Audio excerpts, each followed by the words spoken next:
Alam mo ba na sa tira-tirang repolyo ay maaari ka nang makagawa ng masarap na merienda na kahit ang anak mong hindi mahilig sa gulay mapapakain mo nito?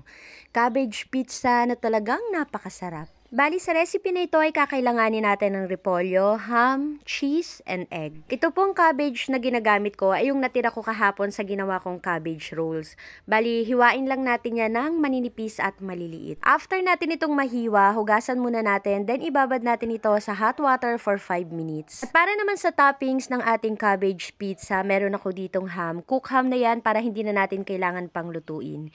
Hiwain natin ito ng maliliit. At kung may mga gusto pa po kayong ilagay dito sa ating cabbage pizza na pang toppings ay po pwede rin naman po. Pwede kayong maglagay dito ng bacon, pineapple, or kahit na anong gusto ninyong ilagay. At para naman po sa cheese, ito yung ilalagay ko, yung easy melt cheese. Gamit din pala tayo dito ng 3 piraso ng itlog. Isa ito sa magsisilbing binder para sa ating gagawing cabbage crust. After 5 minutes, i-drain natin yung tubig. Make sure lang na wala na talaga yung mga excess water bago tayo maglagay ng 2 tablespoon ng all-purpose flour, egg, then timplahan na rin natin ito ng paminta at asin. Haluin natin ito ng mabuti hanggang sa ma-well combine na lahat ng mga ingredients. At yung complete recipe po ng aking niluluto ay nasa dulo po ng aking video. At kung wala ka namang oven, no problem, kasi dito natin yan lulutuin sa kawali. Bali, maglagay lang tayo ng konting mantika, then ilagay na natin itong ating cabbage. Flat lang natin yan, then takpan, at make sure lang po na mahinang apoy lang ang gamit natin dito. Mga 10 minutes ko pala itong niluto, then baligtarin na rin natin. After natin itong mabaligtad, lagyan na rin natin ng pizza sauce at pwede na po tayong maglagay dito ng mga toppings na gusto nating ilagay. Kung wala po pala kayong pizza sauce, pwede na po yung ketchup na ilagay dito. At sa paglalagay naman po ng toppings dito sa ating cabbage pizza, yan po ay freestyle. So kung ano ang gusto ninyong ilagay dyan at kung papaano ay pwede po. After natin mailagay lahat ng mga toppings, takpan uli ito at lutuin for another 5 minutes. And ready to serve na ang ating napakasarap na cabbage pizza.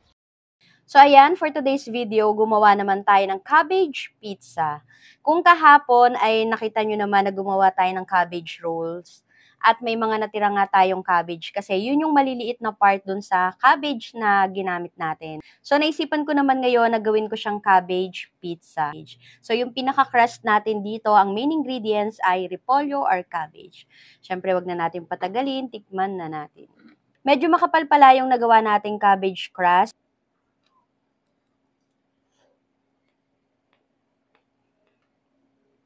Ang sarap.